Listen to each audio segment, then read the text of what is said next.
What's up, Crypto Universe? My name is Eugene Tay, and you're watching us on CryptoCentral. And with the current increase in popularity of Bitcoin, everyone's asking, what the hell is Bitcoin? What's blockchain? And all these other questions that we have for you guys. So with me today is Leslie Chan. Leslie Chan is a trainer in this blockchain community. He talks about blockchain and Bitcoin and educates people on this topic. So I invited Leslie Chan with me here on this series for beginners, where we talk about blockchain, Bitcoin, and all the other buzzwords, make it really easy for you guys who are new in the scene to understand. So first of all, Leslie, maybe you want to talk about what is this whole craze about? Well, a few years back, Bitcoin itself was relatively unknown. It's only recently that with the introduction of the Bitcoin futures by CME that there has been a lot of buzz. And in fact, yesterday's news was a new one. They're going to introduce Ethereum as well. So yeah, that's a whole new ball game entirely. So cryptocurrency is just a huge deal at this point in time. And the funny thing about cryptocurrency and why it became such a huge deal, just to share with you what happened to my friends, I think you have your own stories as well, is that when Bitcoin was under 2,000, or even when Bitcoin started 8 years ago, it's nothing new. Right? I know, right? And when I started joining the whole craze, Bitcoin was barely under 2,000. I was like just hitting 2,000, and I was telling everyone, come on, you guys, you got to get into this craze. It's going to be good money. And funny thing is, everyone was saying it's so expensive. They don't want to get in. They don't have time. Some even said it's too much hassle to get into the registration process. But then when Bitcoin hit 10,000, all of a sudden everyone's like going crazy about it. Like, sign me up. I'm going to use my savings to buy Bitcoin. So tell me about it, right? So when you had the opportunity back then, when it's $1,000, you could have bought 10 Bitcoins with it. Now it's 10,000. Sorry, it's even more than 10,000. I'm sorry, it's already hit 16,000 this morning's price. You could have bought 16 Bitcoins back then, 2 years back. So Leslie, one of the main questions that we always get is this a bubble? How would you reply to that? Well, to be a bubble, you need to have a lot of factors basically. But to be honest, Bitcoin has a resilient economic model that was already inbuilt and written by Satoshi himself. And based on that economic model, people don't understand that, and that's the reason why people think there's still a bubble, and because of the inflation of price by the futures and things like that. So I don't think it's going to be that much of a bubble, but mark my words, some of the crypto industry people are already marking 2020, right? So that's the year to look forward to.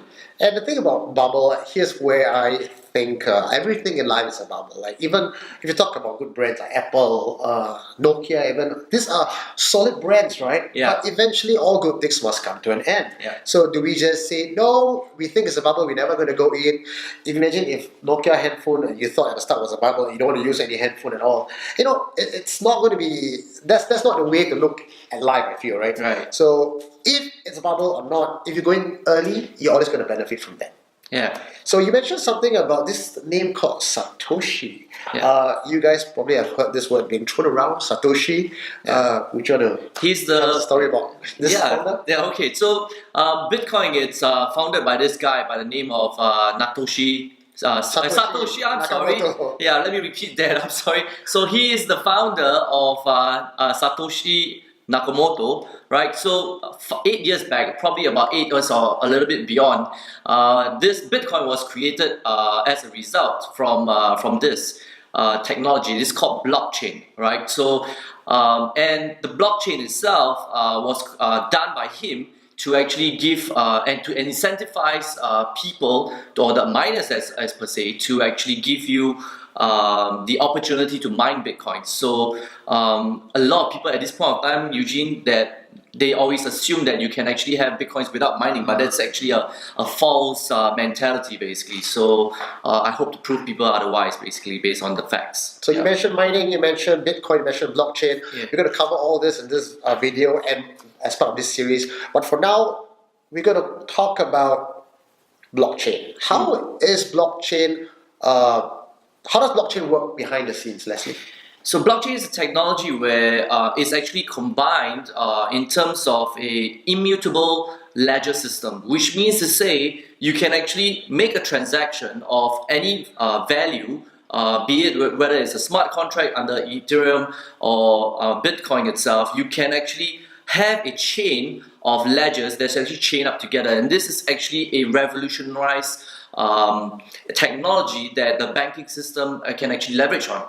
Well, when we talk about immutable, it just means that whatever that happens, transaction between two people, it goes on through this digital ledger, right? Yeah. And it can't be changed, it can't be amended, it's so Yeah. secure. So if I were to pass you some money for your service in exchange, all this is actually stored on this ledger. That's right. And this ledger is all on the internet, Yeah. right? Controlled by various nodes in the network. Yeah. And the more people transact, it just adds on.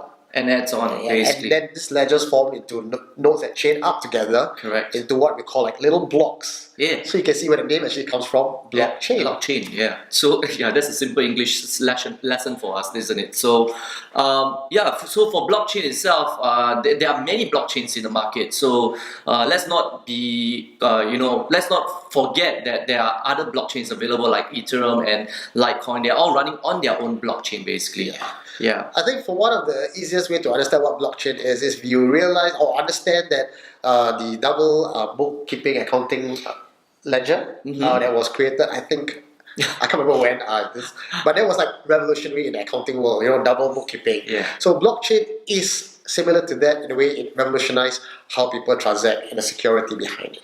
The thing about blockchain is that there is this encryption behind it, alright? So if someone wants to hack into the blockchain itself, they have to go through that transaction back then, at that point in time, to actually change the value of the transaction, basically. But why this is so slick is that unlike the banking system or centralized database that we are very used to, the whole idea of blockchain is decentralized. What that means is it's not controlled by any one person, but by pretty much the whole world, or anyone who's in the system. Correct. So I can't just go into your account and hack it. I need to hack like 51% of the entire population in order to make that change. So that's why you have the component of the miners, and as a result, these miners are validating that process, basically. So when I transact, let's say assume I send Bitcoins over to Eugene at this point of time, someone has to validate that account. How do you know if the Bitcoin is actually legitimate? So the only way is for the miners to do that, and the miners actually is a pool of network around the world. It's not governed by any government or central authority based on this, and that's why the word is coined as decentralized, basically. That's right. So yeah, and we're going to talk a little bit more about miners and how they play a role in this whole blockchain, and subsequently how they bring value to Bitcoin in the very next episode. Stay tuned. Thank you.